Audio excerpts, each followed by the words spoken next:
Welcome to the Fighting on Film podcast, the podcast all about classic and obscure war movies, from the Normandy landings to the days of chivalry and swords. If it's been captured on film, we're going to try and cover it. I'm Robbie of RM Military History. I'm Matthew Moss of Historical Firearms and the Armourer's Bench.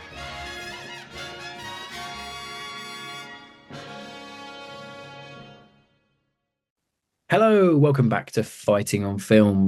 Last weekend, me and Matt went airsofting and we were umming and ahhing about what film to cover this week, because sometimes it happens, we're only human. On the car on the way down, we were sort of having a powwow about what film we would do. And we thought, you know what, we'll leave it to chance. I'm sure we'll find something on the hotel TV. And Matt stumbled upon 1978's The Inglorious Bastards on the Legends channel. And I believe they have a streaming service. I'm not sure if it's on there, but this film's easily findable on Amazon Prime. I think it's free on Plex, and it's on YouTube in many various forms. And what an unexpected treat this film was. It really was. I mean, we almost did 1928's for Done. That was another possible film that we were looking at. Because PBS showed the same Verdun documentary like 5 times. They did. There weren't many channels at the premiere in. There weren't. But before we begin, another reminder that we have a talk at the Battle of Britain Bunker on December the 7th at 2 p.m. Tickets are available now. If you go over to the Battle of Britain Bunker .com website.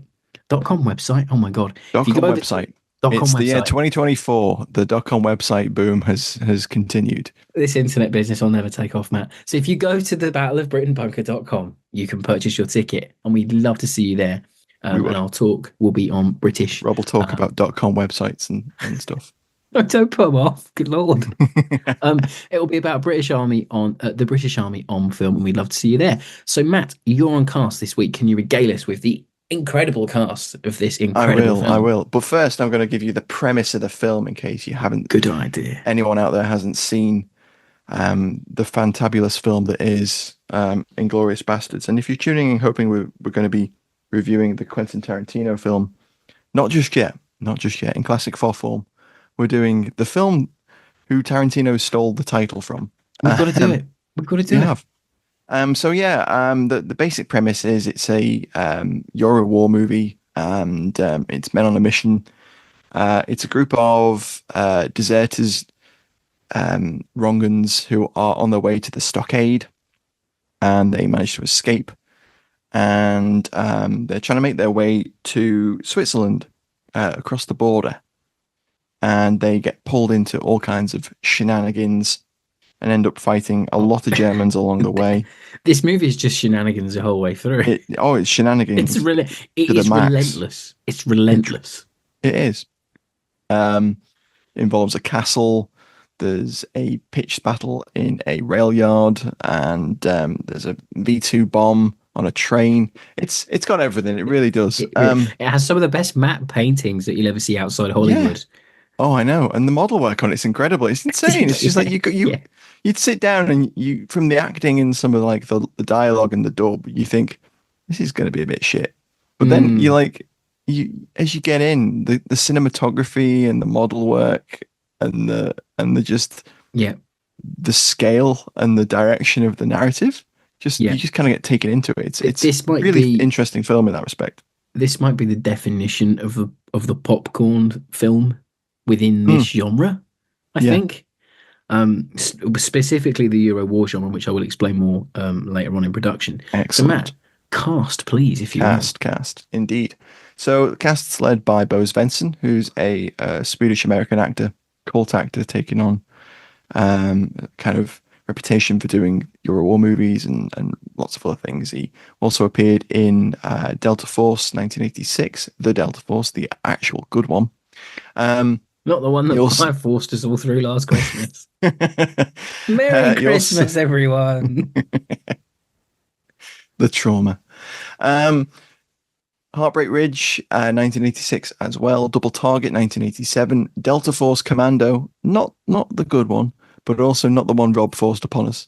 1987. Don't threaten the FOF listeners with more Delta Force movies. With a good time. We're going to threaten them with a good time. I think I'll get ran out of town.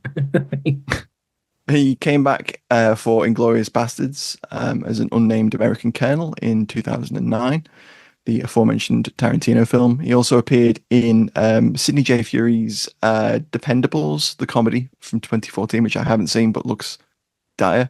And he also appeared in, well, actually, no, I apologize. In 2010, he directed Moomins and the Comet Chase, which is a entry into the Moomins universe. Don't they just look like the Pillsbury Doughboy? They just Yeah, look they like do. him or the little chef Yeah, man. yeah. See, I covered both our audiences there, European and European and American. American. Yeah. If you have a pop culture reference that fits what a Moomin looks like, do let us know. So, this is the first of of seven films. Works with Fred Williamson. Fred Williamson plays Private Fred Camfield. Williamson is, of course, a former AFL player. He retired in 1968. He made his name in a number of blaxploitation films like Black Caesar and Hell Up in Harlem. He also appeared in 1970s MASH. He later appeared in Inglorious Bastards 2, Hell's Heroes, which is a Vietnam War film, which I checked that out kind earlier. of, It looked weird. yeah, there is a version of it available online, which is a very awful VHS rip, and it's so dark, it's Yeah. almost, Some of these Euro war movies are lost to time as well in mm, terms of like digitization. yeah. Yeah.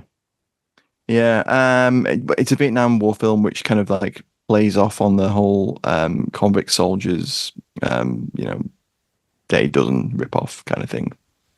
Um, Much like he George also Harrison in Simpsons. It's been done. it, it's been done indeed. He also appears in Delta Force Commando, along with Svensson, another one of the pictures they co-starred in. Many people might know him from Dusk Till Dawn, Yep. 1996. Because I kept shouting that every time he was on screen, and Matt had to turn around and say, "Yes, I know." And I was like, "But it took me about half an hour to remember it was Dusk Till Dawn." And I could see Matt was just letting me stew on it. I was like, "Just tell me." No, no, there's no let up on the trivia. You either Active know or you Stealth, don't. 1999, and then also he appeared in an episode of Star Trek: The Original Series in 1969, I knew you were going to mention that. and an episode of Equalizer in 1985. Oh, Yeah, one of the yeah, late equalizers. Brilliant. yeah. Peter Hooson plays Tony. Appeared in lots of films and TV and Eurofilm. His only other really military-esque movie credit is The Soldier 1982, which is a bit of a Cold War picture. Hmm. KGB spies and Is stuff. he the It's one that looks like Frank Zappa? no, that's Nick, who was played Oh, by okay. Michael Pergoloni, who appeared in just I think about five other Italian movies. Wow. So yeah, that's the guy that looks a bit like Frank Zappa.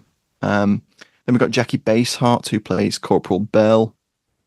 He appeared in The Dark Corsair, 1976, Odd Squad, 1983, and his last film was actually Tea with Mussolini, 1999. Wow.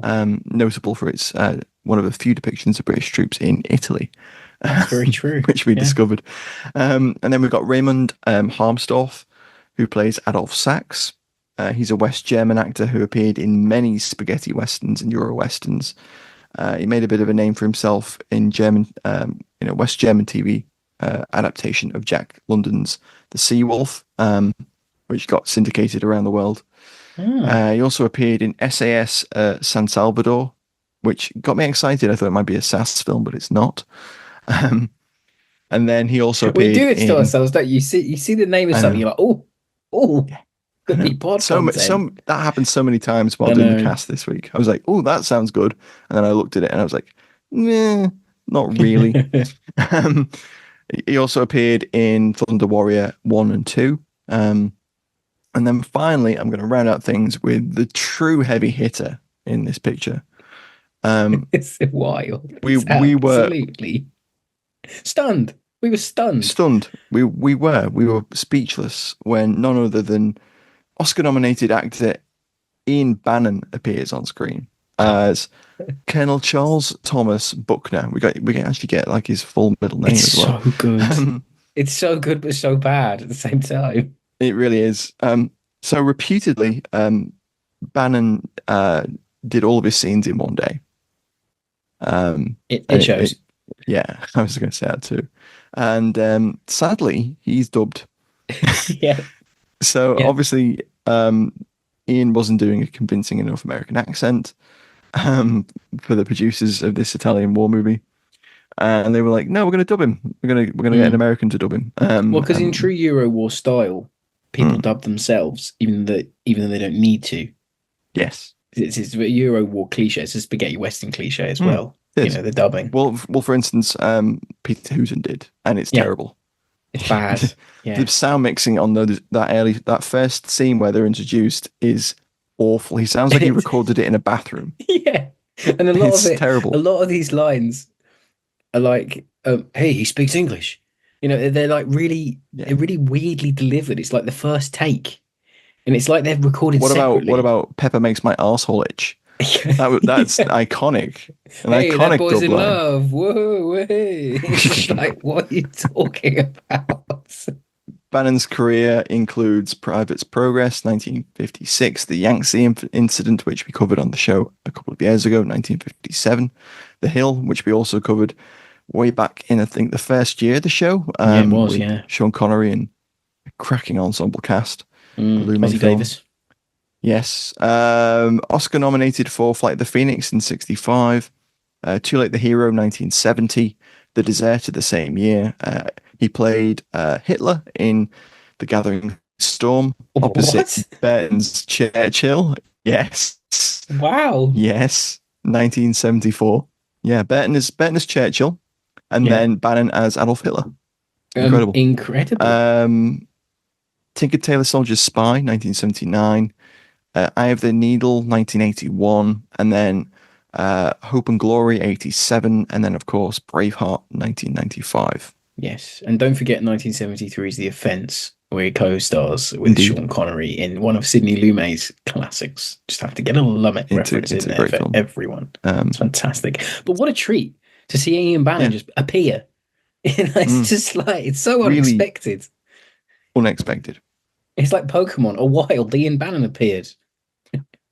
You know It what? was super effective. I had that exact same thing in mind when I was writing the notes. I was like, I'm gonna do the Pokemon joke that was a meme 12 years ago, but I won't. I decided not to do it because Because I Robbie will don't think do I don't it. think our listeners are gonna get that. But yes, a wild Ian Bannon appears. Yeah, It was super effective. it Right. was. Moving He on. wasn't, but yes. Well, maybe with a poster he probably was in certain markets, I would assume. You know. I enjoyed seeing him physically act, Yeah. if not verbally act. Yeah, we've never Like it seen him was, never seen him do a bit of rough and tumble before yeah, in a mid six jumps out of or a plane. in a I don't think it's a 50s real plane, but he Italian jumps out of a combat plane. jacket. Yeah. It's Yeah. definitely a Dakota on the floor. It's brilliant.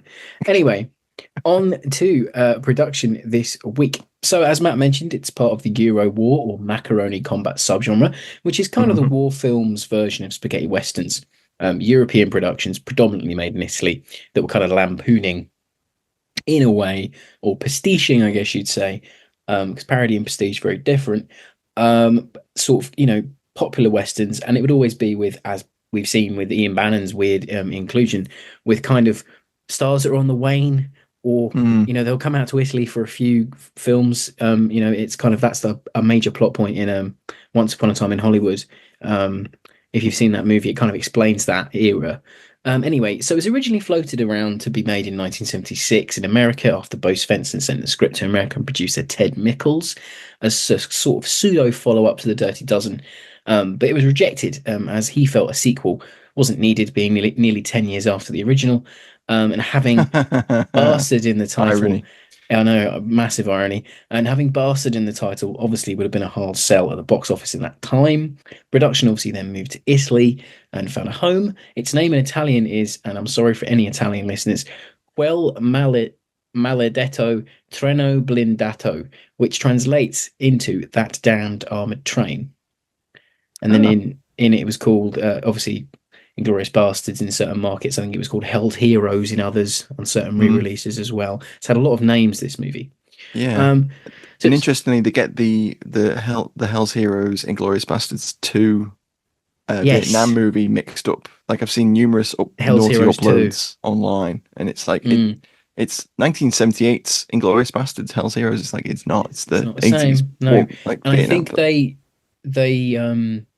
was it like G.I. Joe or G.I. Bro? They re-edited it to make Fred Williams the star as well later on.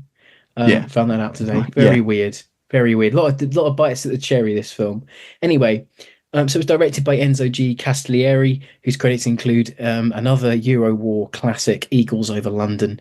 Ooh, James Jeffries will tell you all about that one day when he comes on to cover it. Um, and spaghetti westerns such as Any Gun Can Play and $1 Too Many. Screenplay was by five Italian screenwriters, including Sandro uh, Continenza and Sergio Grico, whose credits include many spaghetti westerns and spy films.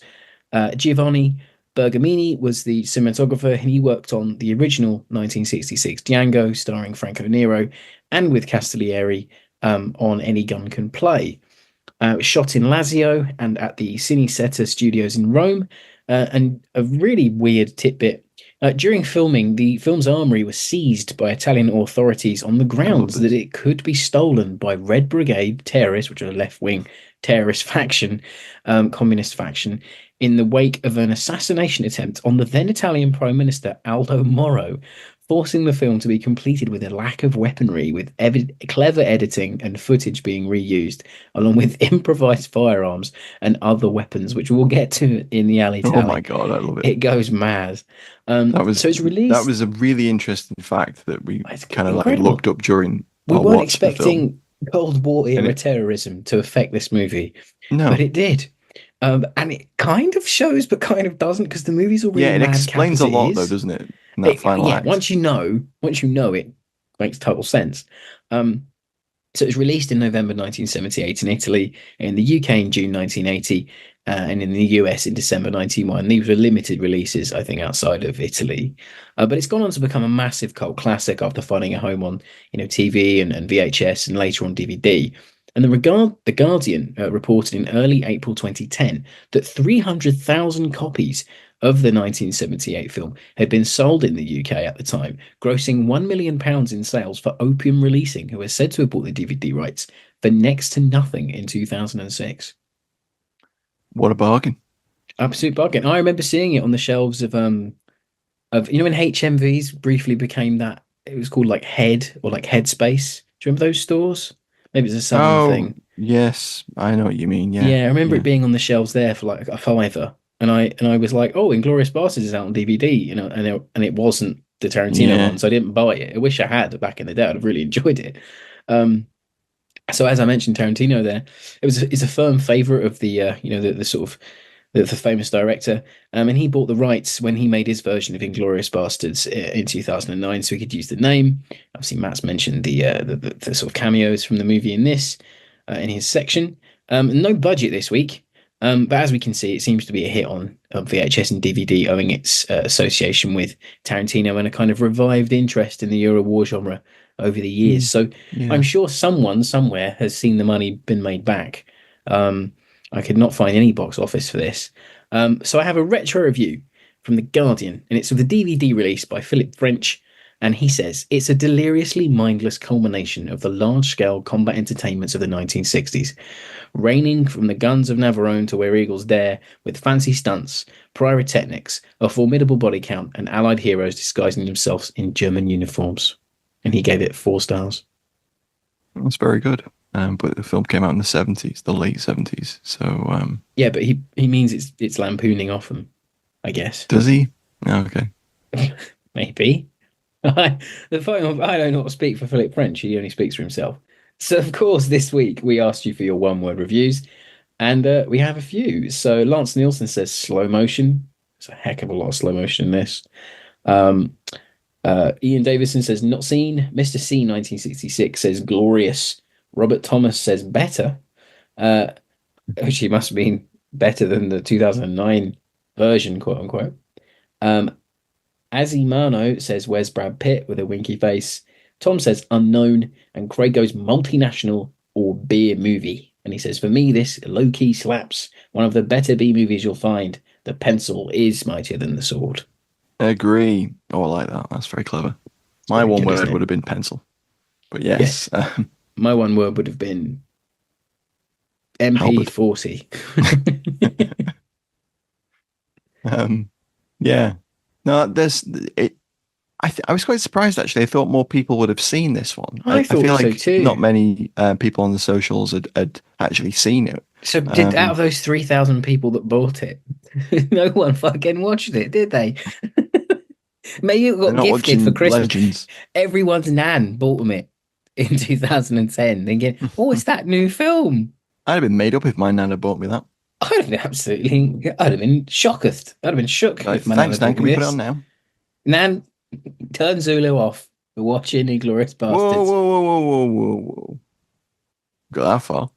I'd happily sit for this again if I stumbled upon it on TV. Oh God, yeah, Happily. absolutely. And it turned out the half an hour that we missed was completely irrelevant Yeah, because we the we plot came to we came to it like plot doesn't even 25, 30 start minutes until an in. hour in. Rob was having a bath. I was sat watching Don't tell television. him that. That's weird. That makes it sound so peculiar. It's perfectly fine. It's I'm a in the Premier bath. Inn. They have baths. Matt's like, I'm gonna stick a war movie on. Fuck him. But no, it does because that opening sequence. There's a little bit where it establishes that they're convicts or soon to Yeah, be convicts on the way to Stockade, and then the first part of the extended "we're filming this in this field" sequence begins, where everything happens in one field around yeah, a smattering of vehicles and trenches and yeah. I craters. swear to God, everything that you see in that establishing like motorcade shot is reused like in every single Oh scene. yeah, they It's drive out of fantastic. whatever building courtyard that is into the nearest field, And they go around dig the some back. holes. They clearly shoot the same building like 5 times. It's fantastic. I actually love it for that. Yeah, it Um, was really it, good. I it mean, was it doesn't impact the actual plot or enjoyment of the no, film. no, I said to you at the time, like, oh look, they're in that field still, yeah, but it doesn't harm it's it. It's like fine. it's It's absolutely fine. it's not a quarry, is it? But it's No, still it's not a good. quarry. It's the Euro Yeah, War version of a quarry. yeah. An Italian valley. From Italian valleys into the alley tally. This is 5 to Alpha. Contact now. The grid. 852-676. Approximately 4 tanks and 10 APCs moving directly towards the wood. I'm observing. Over. Hello, Sunray. Fighting on Film has partnered up with warfaremedia.net to give our listeners exclusive discounts on a range of high-resolution Cold War adverts, propaganda, and recruitment posters. From blowpipes to nuclear threats to weapon schematics, Warfare Media has you covered. Visit warfaremedia.net today and use the code FOF20 at checkout for 20% off high-quality Cold War posters. I repeat, FOF20 at checkout. Over. Roger. Out to you and take action now. Send us SITREP as soon as possible. Over.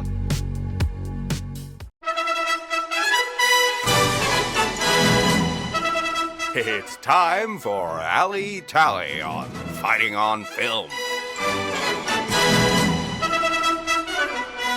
There's quite a lot here. I was quite surprised actually. There's actually the kit isn't too bad. It's Although really not. The Germans are all in like the lightest Feldgrau you'll ever see. Mm, But there's some interesting like efforts towards accuracy, and I kind of appreciate that. Like there's guys with Thompson pouches yeah. standing in for MP40 pouches, and And a quite um, rare one with a flap, which you don't often yeah, see. That's a rare yeah. version. Yeah. Um, there's guys in like I think what are Italian Paris smocks. I looked it up. They're Italian Alpine smocks from the 70s, I Ah, think. I had a feeling. I didn't, that are like portraying Fallschirmjägers, MG42s, MP40s, lots of MP40s. It's the classic. Heck of a Every lot. German has an MP40. Mm. There's a Some are couple with rifles. rifles, but not many. And some have those. Some have what I think might be Italian ones, but they have rifle. The German rifle bandoliers used to wear over your neck. Yeah, they do, Like and some of them actually have the rifle, the they actual do. German rifle pouches. Yeah, it's Clip. crazy. Yeah, lots of 1911s. Mm. Lots of 1911s. 1928 A1 Thompsons. Yeah, very nice. I think it's a travesty that Fred never got to dual wield. I know no one Thompsons. dual wields, do they? We No, were half expecting it. We like it's a really were. trope. Yeah, and I've never seen a Obvious man one. fire SMGs one-handed more than Fred Williamson in this, which is just the coolest thing ever. Like, it's just so cool. It might as well just be a Yeah. pistol to him. It's great, and I love that when he says he picks up a Thompson, and goes, "Hey, baby," like it's so great. Did you miss me? Did you Yeah. miss me? It's so good. Yeah. Yeah. And my final pick is Jaeger's pencil. Yes, it's very good, isn't it? Pops into the self-destruct system of the V2 rocket, which is for some reason being carried inside a train. Don't know why. And the inside of it looks like a moped, engine. It's Yeah, any it old does, random yeah. bollocks. It's like the most weirdest V2 you've ever Like, does seen. that have a Vespa? Have they just Like taken a Vespa the engine? front end of like a Suzuki moped or something. Is that the engine of a Peugeot Beppa in there? Nick Saltshaker in the grenade. Oh yeah, that's great. Oh, the Swiss Army canteen that Oh, Franz yeah, Zappa has. yeah, Private yeah, Zappa. Yeah. yeah. Don't forget the frame photos of the V2 testing in the train. Well, you need to be proud of what you've achieved, don't you? And take Brad it on the road with you. showing your work there. German scientists like, look what we did. It's right there, but look, it has been tested, quote unquote. Someone's Not very put thought into that, and they've gone, "What would Yeah. the Germans have put in this Oh, train they carriage?" definitely have some stock photos of their Oh yeah, some Yeah. some definite like pictures of Do you think they might have cut successful them out of launches. those 70s like World War II magazines that used to get like the Oh 20p yeah, ones? someone's ring binder's been ripped apart for that. Absolutely raided for this. I love it. In terms of me this week, I very much have sort of mirrored you. I've got MP40 ad nauseum. Um, Fred Williamson using a halberd. Oh yeah, that was incredible. So there's a raid on that they need to Why find did where they the go train's to that going. castle? Because I think they need to find where the train's going, and the Oh, only that way makes to sense. find that Okay. is to get to kidnap the Right. officer or something. Yeah, None of it makes sense. It just No. rolls forward. It's like a We haven't even explained like how they get to the point that they're actually doing a mission that helps the war just effort. Oh, yeah, we'll get onto that. We'll get onto that. So just a spoiler alert, they accidentally kill the undercover American commando team. So they capture they link up with a German sort of deserter. And he goes, "Oh, I can speak German. Let me sort these chaps out. I'll make them go away." And instead of saying to them in plain English, like because he can speak fluent English, instead of saying to our cast of vagabonds, going, "Don't worry, these guys are German. It's fine. You can come out now. Sorry, these guys are American. You can come out Yeah. now." He goes, "Americana!" like it's a commando book, and they hear that, and like they think we as the audience, and obviously they think it's a double cross. So they absolutely gun them down in a ballet pirouetting when you're being shot kind of way. It's fantastic. Um, it's so melodramatic, this movie. I love that. Slingshot in that sequence as well. This is clearly when Oh. they've run out of money Yeah, for the blank, slingshot's or very good. they don't have any blank left. They haven't got any guns left. There's a bit where Fred Williamson stabs a guy. He's waiting for him as he walks along a parapet, Yeah. and he stabs a guy with like an underarm swing into his chest. Mm. And then another German turns the corner. He pulls the knife out, turns it, and then throws it directly at the It's- other German. Fred Gets him. Williamson is just cool as in this movie. He- So good. And then you have the French resistance turn up to give them a hand.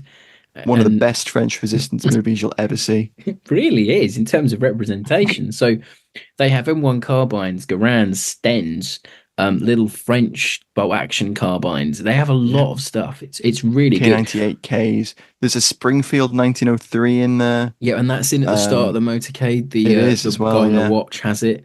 Yeah. Yeah. There's a I feel grease like gun. these are the DX the police didn't seize, perhaps. Yeah. Yeah. And then you have a There's lot an of M1 carbine with a close-ups. 30 round mag. Yeah, there is. And that's actually M2 carbine. I checked.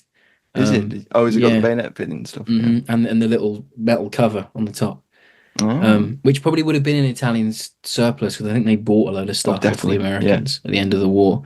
And then there's some very interesting vehicles in there too. So when they're in the sort of abandoned railway yard near the start, there's this weird thing, and it took me ages to work out what it was, and I kept going back and forward, and I was like, "What the f is that?" And it's a universal carrier that's been built up What? with a turret put on the top. Oh my God. Yeah, painted grey and with like a sort of a weird, maybe like an M3 like Greyhound turret on it or something. Oh, that's It's so just weird. it's blink and you'll miss it. It doesn't turn up again. Oh Um, no. I it's didn't remember really that, but it's really wow. odd. And there's GMC trucks, and you've also got M3 half tracks filling in for German ones. Yeah. I think there's a Jeep in there at the start. There There's is. some American SPGs that I couldn't identify. Um, Oh yeah, in the background. in the Yeah. background, and they're smashed up in another sequence.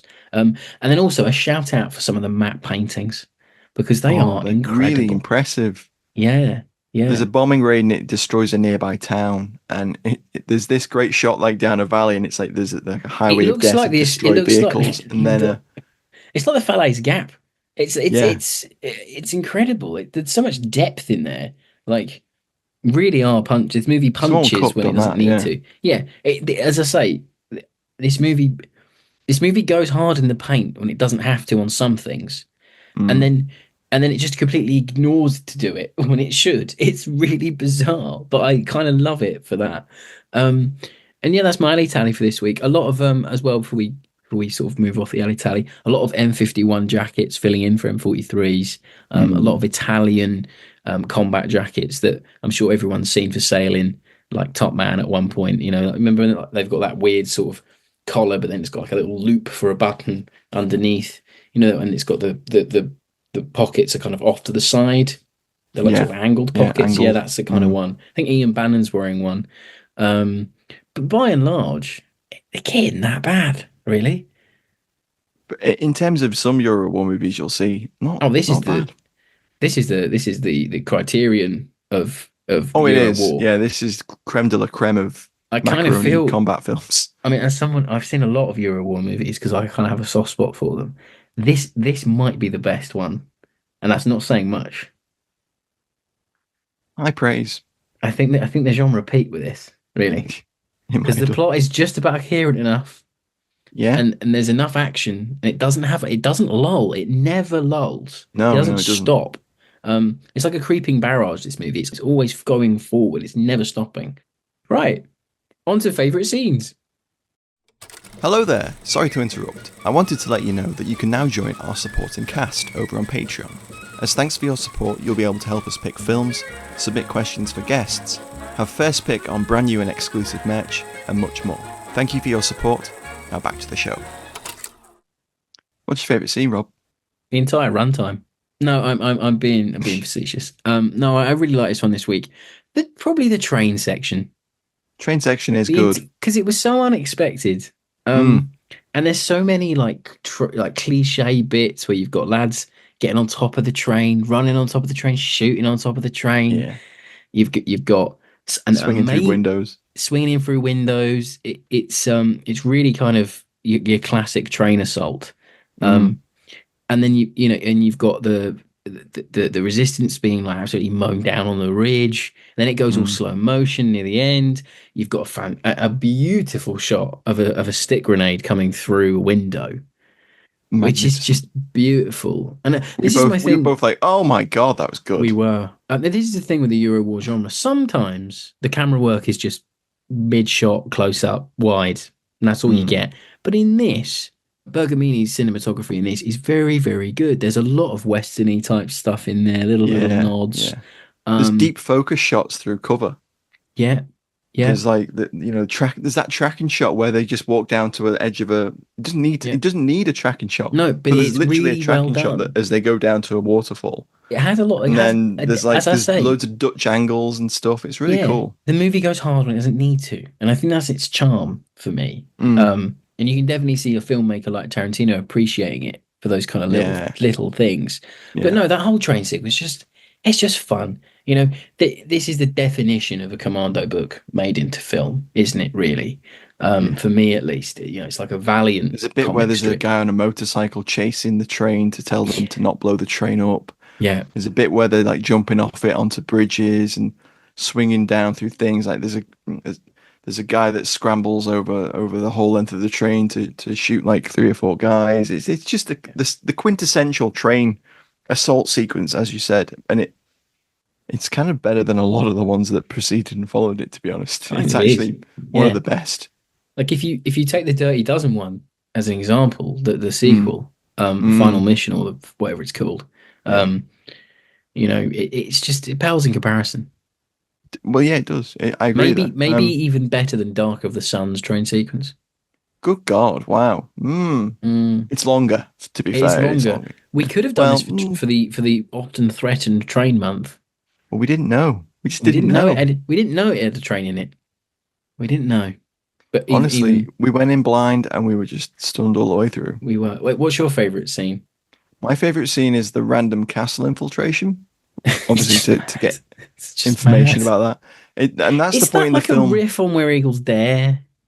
Kind of Maybe feels like it might it's be. incredible. It's great. Like they infiltrate this castle that's garrisoned by the Germans, as Rob said earlier, to get information on where the train's going or where it I is, think rather. so because they seem to Um, want to capture an officer and then they they don't really do. do it. I just like didn't catch the line that explained what they were doing, or they It didn't is have kind one. of I don't it know. is kind of take your attention away from it for a split second and nothing makes sense. It is one of them kind of movies. Yeah, yeah. The pace is quite rapid. The That doesn't pace is help. all over the shop. Um, so yeah, there's a great sort of like sequence where they use Fred Williamson because he's black as the prisoner, Mm. and they guide him in. And, they're all in like German Belgrau uniforms, and then they start kind of making their way through the castle, and then they're picking off the sentries. And I think it's Nick, the Frank Zappa lookalike's got the slingshot, and he's like one shotting Yeah. guys with it.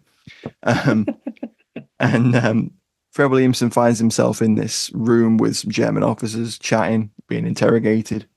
And we're sat there thinking, how is he going to get out of this room? Because all the rest of the guys are off doing other bits. And then we spot some halberds on the wall and some swords.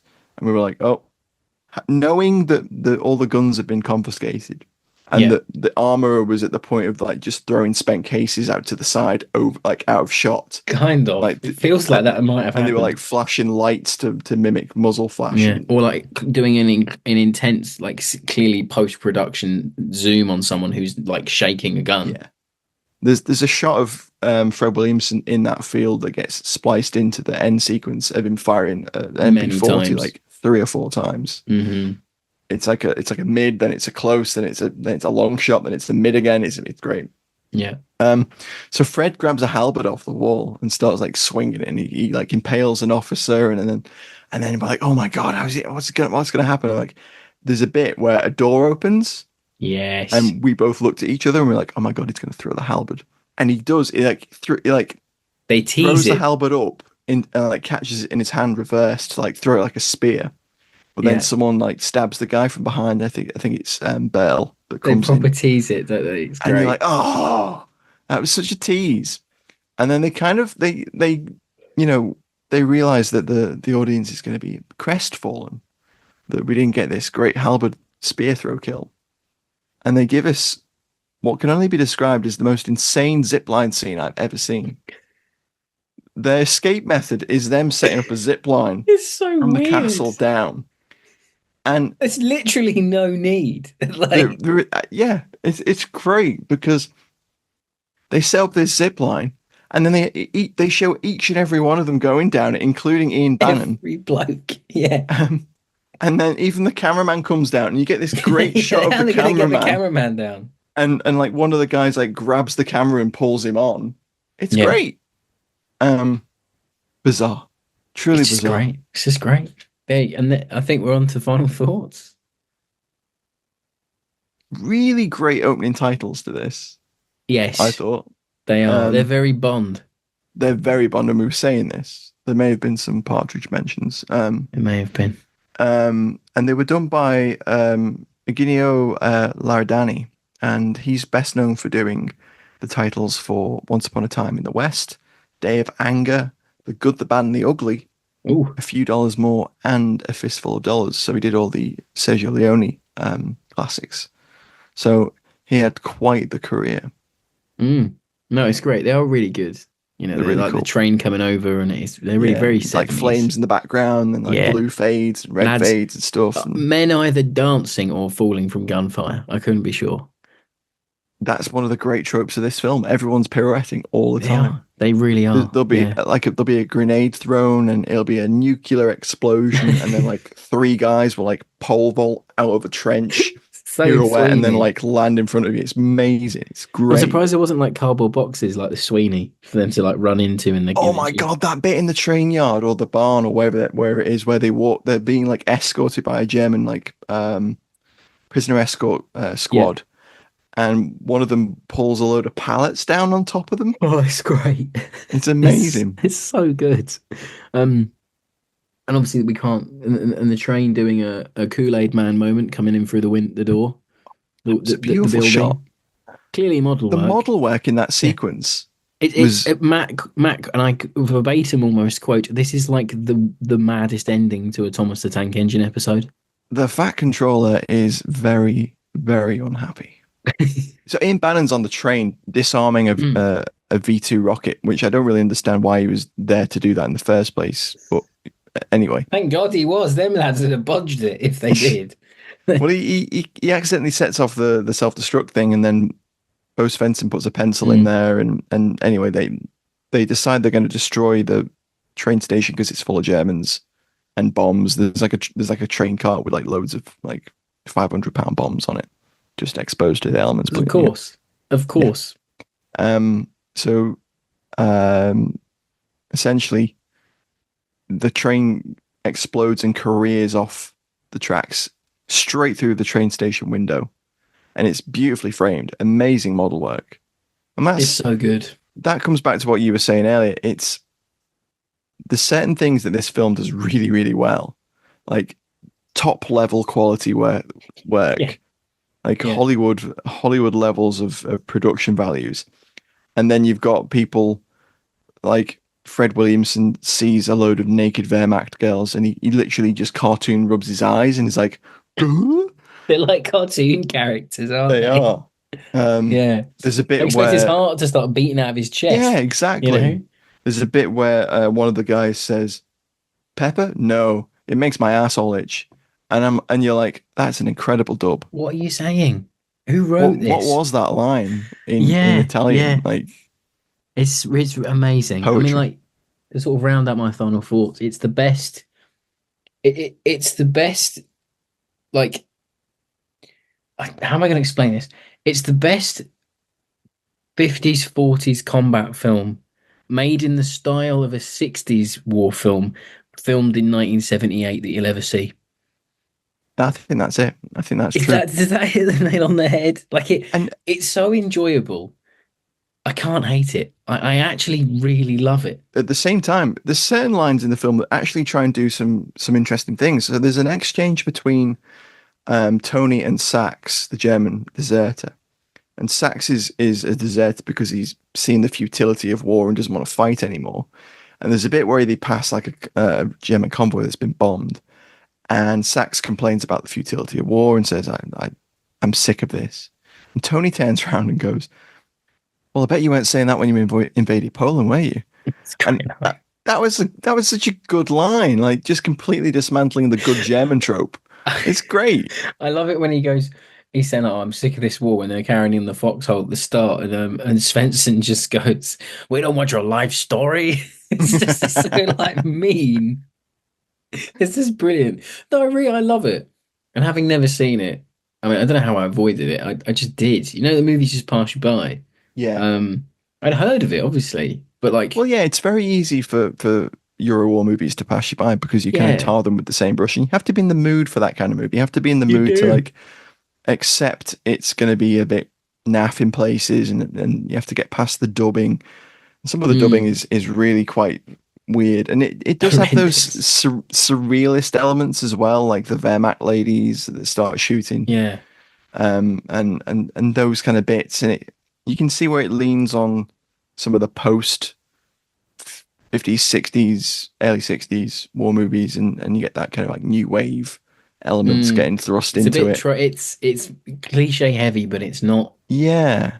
It Yeah. doesn't mishandle the cliches in a way. It's No. really odd. It's this movie's almost like it. None of this should work, but it does. You know, Yeah. yeah. It's Not weird. not a terrible cast. No, Not the worst dub I've ever seen. Some really interesting cinematography. The slow-mo bits are really cool. Like the grenade that really comes into fun. that window, really cool. It's just Um, fun. some just really decent model work in general. Solid. There's some laugh out loud bits where you're like, wow, they had the audacity to go there, Yeah. with some of the filmmaking choices and to be a little bit arty with it. And that just, I think, just coming back to what you were saying earlier, it does kind of lift the film up above some of the other really, It really does.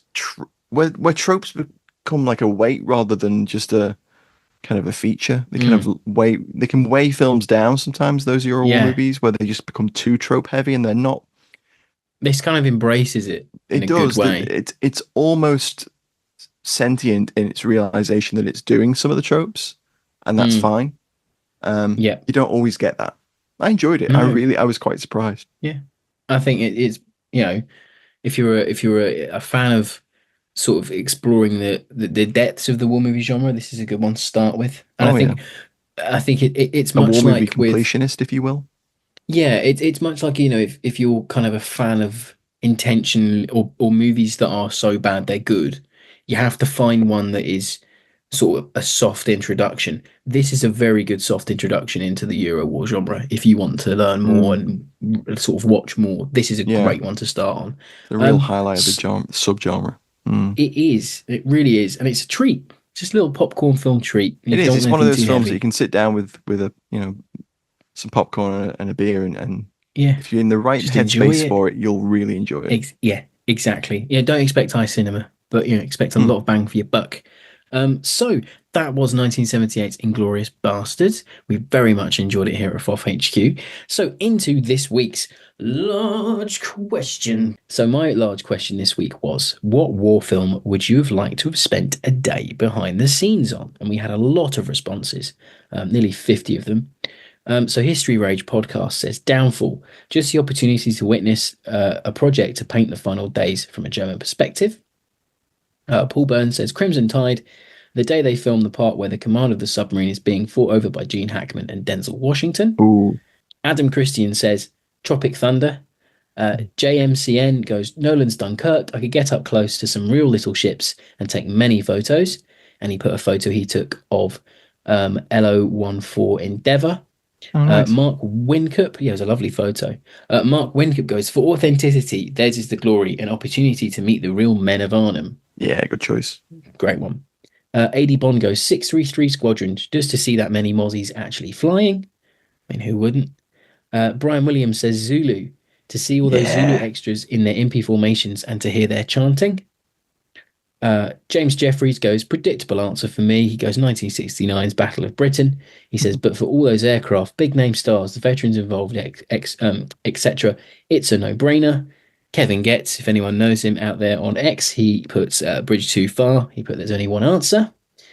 And rounding us out this week, we'll go with Ian Mays, who says Black Hawk Down, just to see the logistics monster needed to bring the 160th SOAR and Ranger advisors to Morocco. It would be an amazing sight. So many things that'd be really fascinating just to see Yeah. the behind the scenes on. I agree with Zulu. I would really love to see Baker and Kane like really on it. Like very early, it's the film that made them almost. Well, Yeah. not so much Baker, but Is that definitely your Kane. pick? That I your pick think for last maybe. question? Yeah. Okay. 9 men. 9 men. 9 men. Wouldn't even have to go far. You wouldn't know. I could put about half an hour down the road, nearly 45 minutes to an hour down the road for me. No, that's a Who great would shout, want to actually. see the 9 men? Where do those Crusaders turn up from? Yes. Were they immediately put on a train and sent back to wherever they got them from? I'd be like, You where know, did you get that Spanish submachine gun from? That's really interesting. it's got out of some store, mate. There's a war on. Like many of these movies that we cover on the show, And that's what inspired me is there's often so little about production of some of these movies Yeah. because obviously it predates DVD, it predates everyone having to know every single little bit of minutia about a movie that's coming out. It would be lovely just to go back and see some of these movies for yourself and see how they were made. It would. It's kind of akin to when you ask historians like what moment would you like to go back and be a fly on the wall for? It's that kind of question. Yeah. There's so many you could just pick out of. I want to be a fly on the wall when Coca-Cola realized that new Coke was failing. So I want to see the panic when the stock price is dipping. What have we done? Really weird, but that would be me. I want to be there when Al Pacino says, "No, I don't really want to do Star Wars." I don't want to be Han Solo. No, what's a Chewbacca? Um, me and Matt have also been listening to Al Pacino's new biography, Sonny Boy. This isn't a paid feature spot for it, but what a book. We're just absolutely loving it. Anyway, so that was this week's Fighting on Film. Thanks for listening. Join us next time for another war movie review. Catch us on all the social media and do join the new Fighting on Film. Yeah. Sorry, do join the new Foth Faithful Facebook page, which is a new group we're all kind of just chilling out on, chatting about war films because we bloody love a mirror for HQ. And we'll catch you next week, folks. Yeah. I mean, I do. I still do. So there you go, I folks. definitely do. Thanks for listening, everyone. Thanks for listening, and we'll catch you next week. Bye-bye. Bye. You're listening to Fighting on Film. It's Al Pacino. Ooh, ah. Ooh, ah.